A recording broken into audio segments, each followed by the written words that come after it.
So we purchased 12 and 10 Mackenzie Street back in 2014. So we'd been searching for the ideal wedding reception place for a number of years. We'd sort of, since actually the moment we got married, which is actually 19 years next week.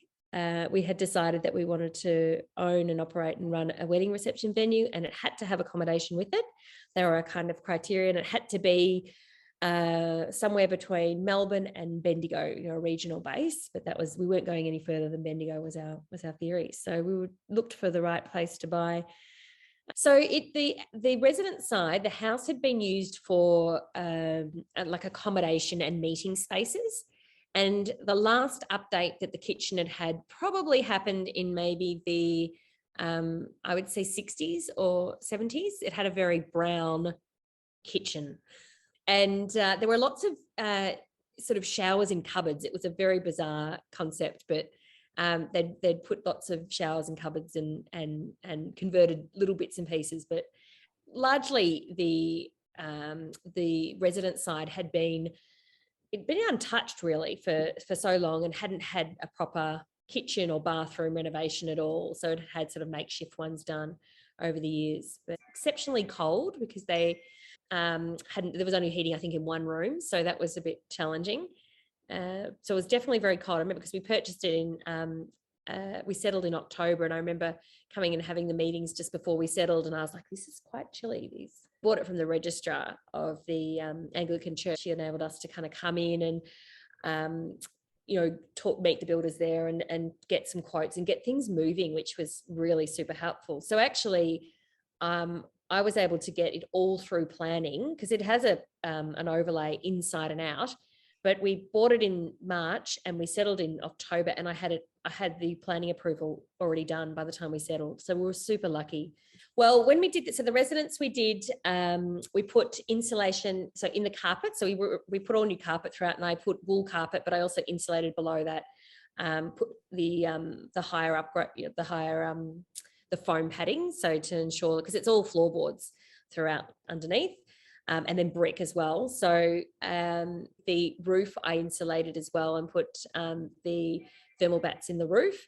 So that has helped like when if the house heats up, it stays warm. So I put solar panels on the back of the residence. That's got a tin roof at the back, or galvanized roof at the back. So we put the solar panels on the back there so that to make it obviously a bit more sustainable in summer. Great big northern facing roof at the back, so that captures a lot of sun. So that's what we did for the residents. For the hall area, that was a lot trickier. So I did have to repair the whole roof, and that's a slate roof. So slate roofs last for about 120 years, and the building was 140 years old. So I was living on borrowed slate time, I like to say, and it was starting to leak in lots of different places. And we were like, we've got to do this. We wanted to do it right. So we did do the slate again.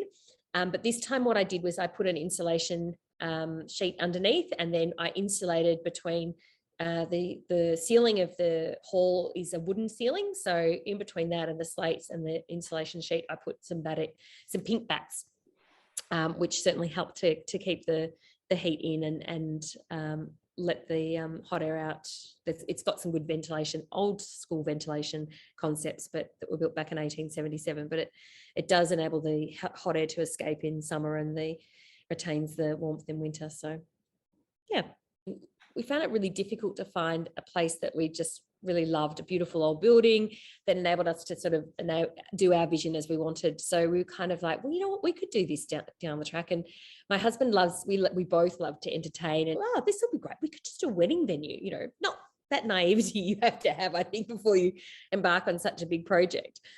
Nice to save up and have that, as Andrew works in the law, as his exit strategy maybe one day. So and I have formal qualifications in HR and IR. So I was working in recruitment and working in HR. So like, yeah, maybe that's, the future us. That's what we could be doing together, in a business together. And both of our parents have always worked in a small business with each other as well. So it wasn't unusual to think that you could work with your spouse. I said, well, that's what we want. We want a house and we want a hall. And a lot of people don't necessarily want both. So So we bid on it. It was really interesting, actually. My husband hadn't seen it. So I went up because it came up short notice. They'd split it off and then decided to auction the two portions off separately. And so I'd seen it. And I remember walking into the hall and there was a staircase downstairs. So I'd been in the house and I thought, yeah, the house ticks all the boxes. And then I came into the hall and I was like, this is great. This could be the wedding reception venue. How fabulous would this be? And then I went downstairs and there's this huge space, the basement space, which is now Miss Batterhams. And I was like, wow, this could be a bar, a really cool speakeasy kind of bar, we sort of thought. So then, and my brother had been working at Movida and in hospitality for many, many years. And we said, what, wouldn't it be great if Alice came and did this, work together. And Alice and I had also worked together for a number of times over the years as well. So we knew we worked well together. And so then we spent, we thought, okay, that kind of just adds this huge, awesome element to this project. And also makes it, I guess, more viable if you think about it like that. You've got that steady income, obviously, from a restaurant, as well as the more sporadic income from weddings and events and so forth. So yeah, so that was anything. It could be like, Dad, how am I going to find a replacement window for there? Or what do you think we should do about the insulation here? Or, so lots of different, he was super helpful. So the whole thing's just been a wonderful family get together, really. Yeah. That's a nice way to say it. Yeah, totally. Well, it did bring the whole family together. So we named Miss Batterhams after a woman called Winifred Batterham.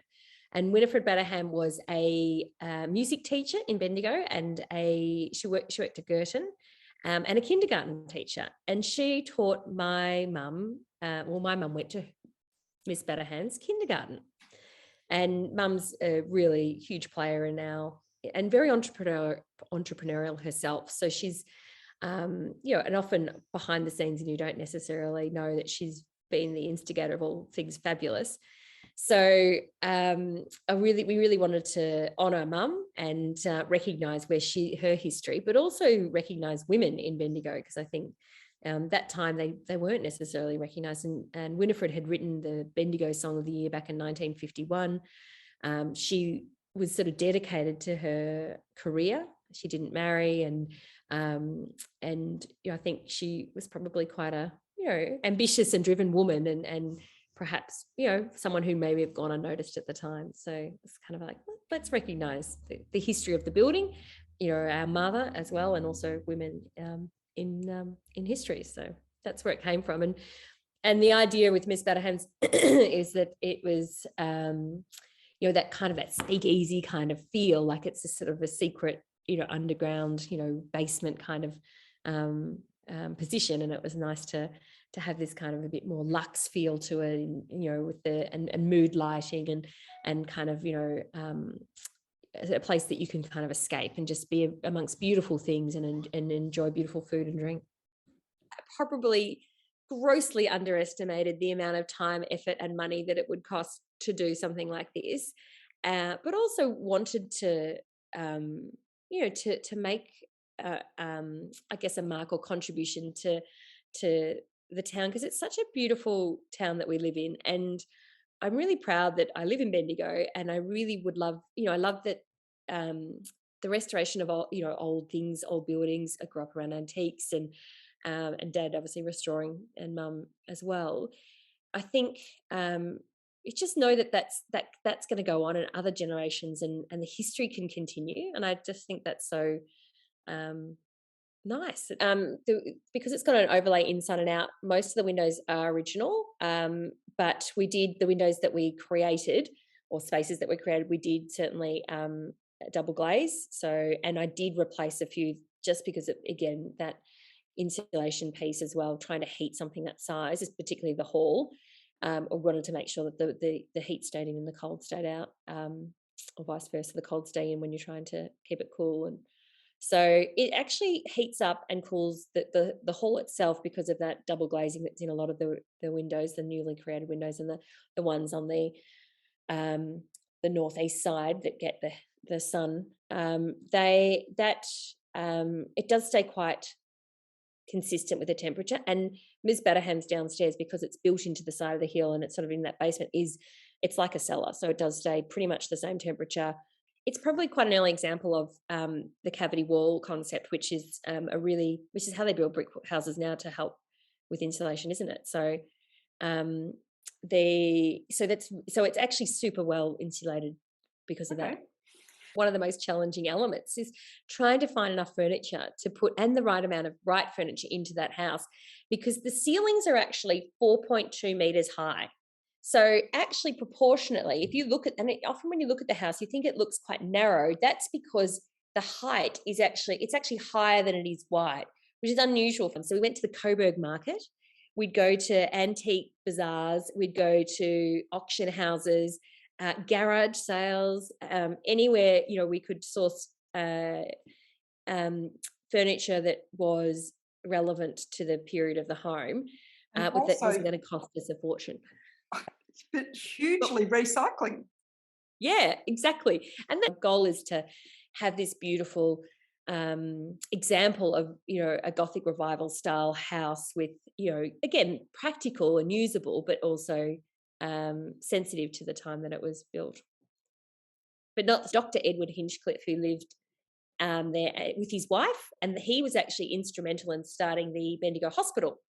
And he was a surgeon there, and we think, because he and his wife lived there for 10 years, so that was when the Anglican Church couldn't afford, they were short of money, and they rented it out to private people, and they rented it privately, and he was one of the first people that they rented it to. Now, they're built in 1877, so actually around exactly the same time as Camp Hill Primary School. So it was built by the Anglican Church. They actually advertised, it was like a competition. They advertised it in the Bendigo Advertiser as a competition to design, a design competition to design a school and a school master's residence that were somehow connected. And Frederick Wyatt was a successful architect. He won the competition. And obviously that arch is the connecting factor for the two buildings. I grew up with my father renovating a lot of properties, and, I just had, real love and respect for beautiful old buildings. And I think that they can be saved. Yes, it does cost a lot of money at times, but if you can save them and then restore them and to do like for like, it can produce something really magical. So